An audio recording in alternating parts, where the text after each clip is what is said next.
Uncle Ron stuff. Today's episode is if I could ever get the green screen to be right. That's not the topic.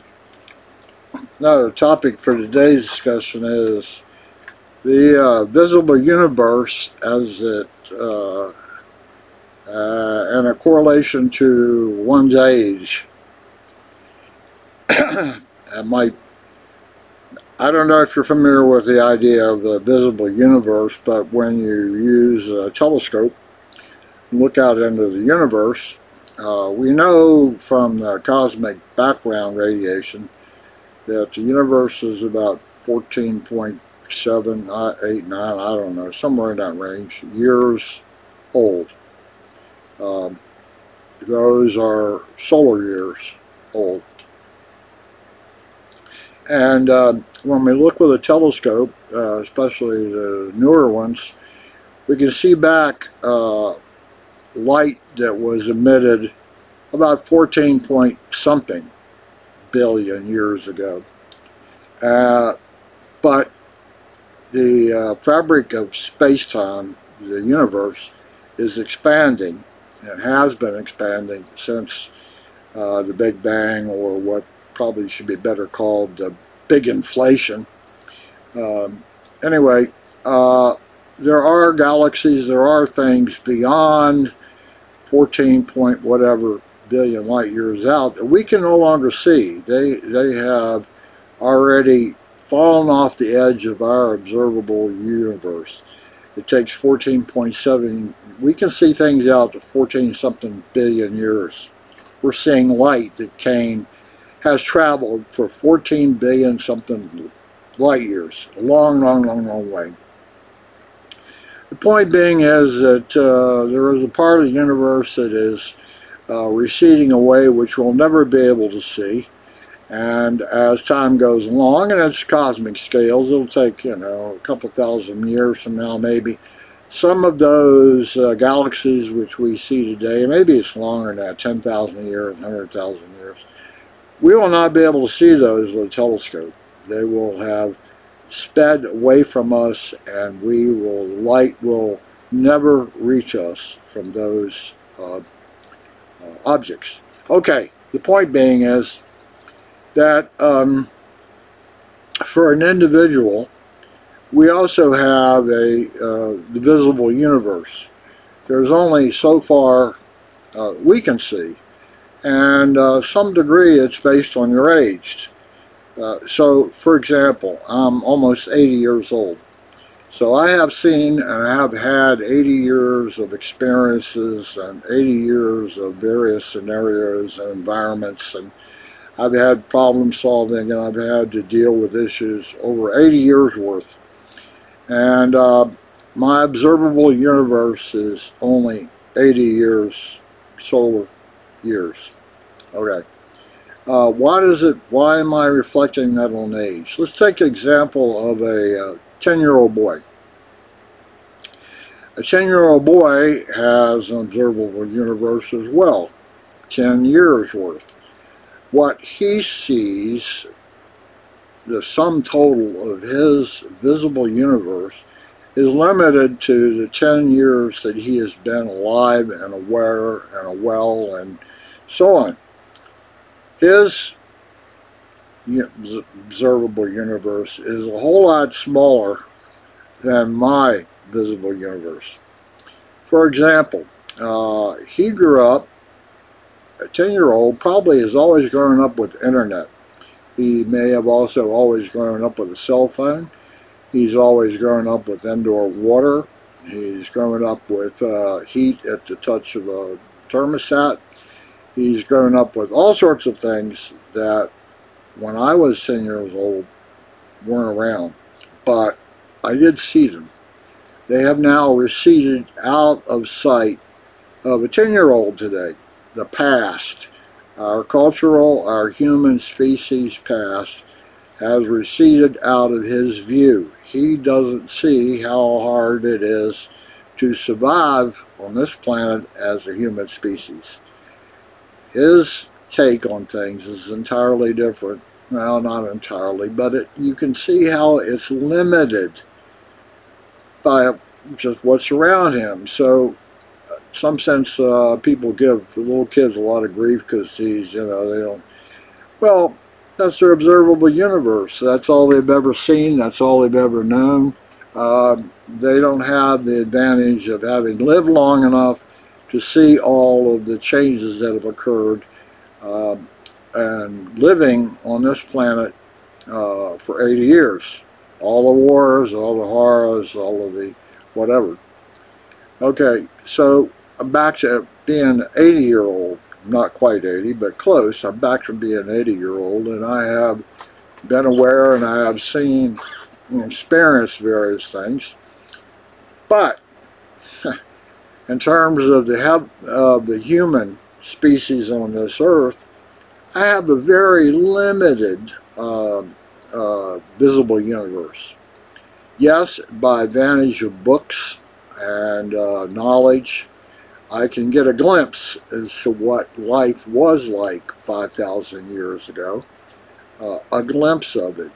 I didn't live at that time, so I can't fully understand what it was like, but I can get glimpses of it. Observable universe. Sometimes I think of myself, what do I know and how much do I know? And is that important or not? To some degree, I think it is because it helps factor in any decisions you make today as all your previous decisions and all your previous livings. When I look out at the universe, I see it literally stretches to infinity in all directions. And what I mean by that, take any, I want to call it a domain, like DNA, for example. The amount of knowledge and what you would have to, everything involved from quantum physics to complex biochemistry, it literally, that particular domain of DNA and related is infinite, literally goes on forever and ever. I have a very small view of that. I'm aware of it, but minuscule. And this is where if you look at all the domains from geology to astronomy to pick any of those ology things, archaeology, paleontology, cosmology, um, uh, any of those things. My knowledge, even after 80 years, my visible universe of all those things is tiny. And I like to use the analogy that of the knowledge that there is in the universe, or sometimes referred to as information. It's interesting, a lot of debate about black holes and whether they destroy information or not when something is consumed as a black hole. And I think physicists are leaning toward, you probably heard at one time that matter can never be created nor destroyed. I think it was energy. One or the other can never be created or destroyed. It transforms from one state or one to another.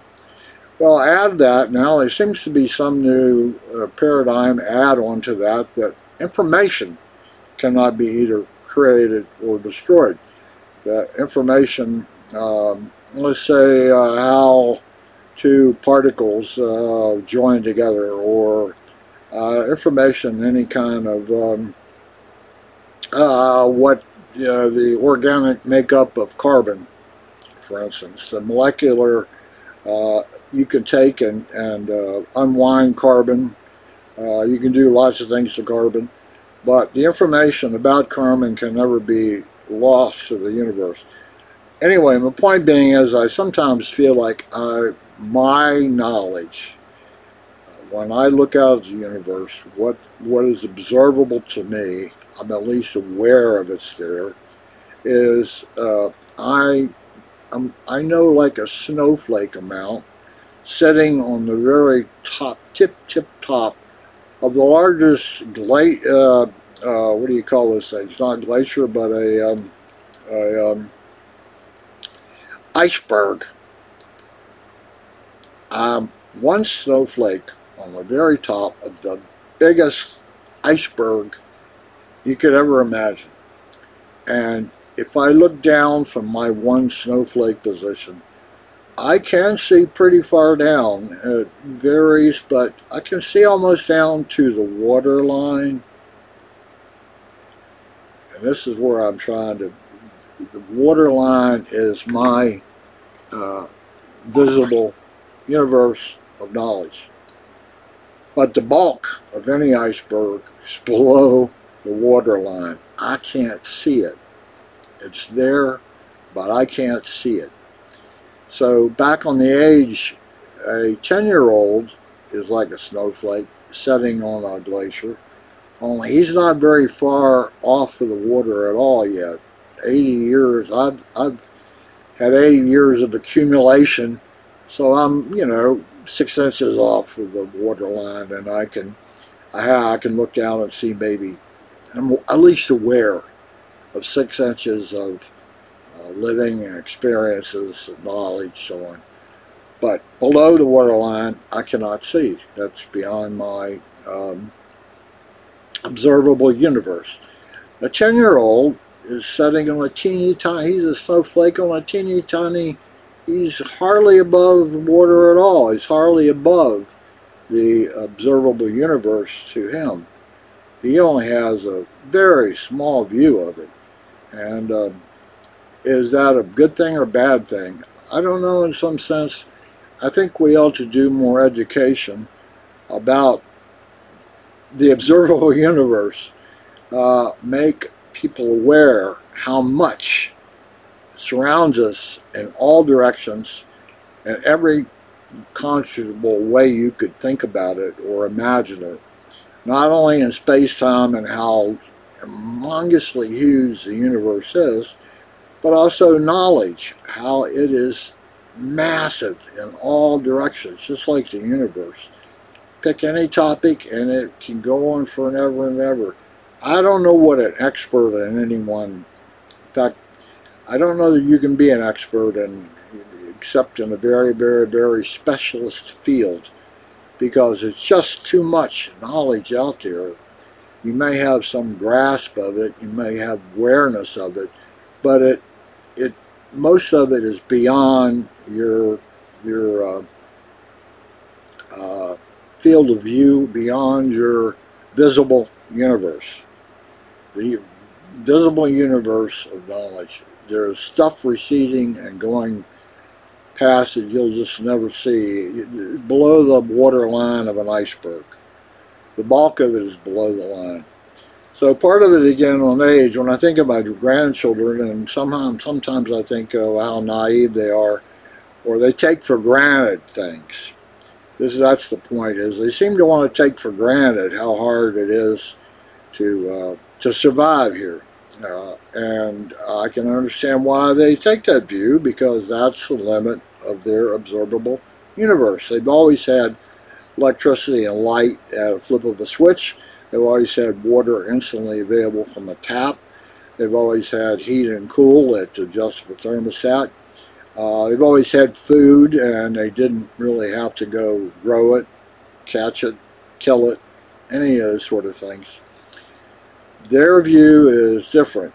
I think that it would be helpful if we could somehow teach some sort of grounding and explain the visible universe and what is not visible at any one time. A 10-year-old, a 15-year-old, a 20-year-old, you heard people say, well, a 20-year-old, he thinks he knows everything. And he may, in his observable universe, feel that way, think that way. He's seen it all, I mean, he's aware of all the slang terms, he's aware of this, that, and everything else.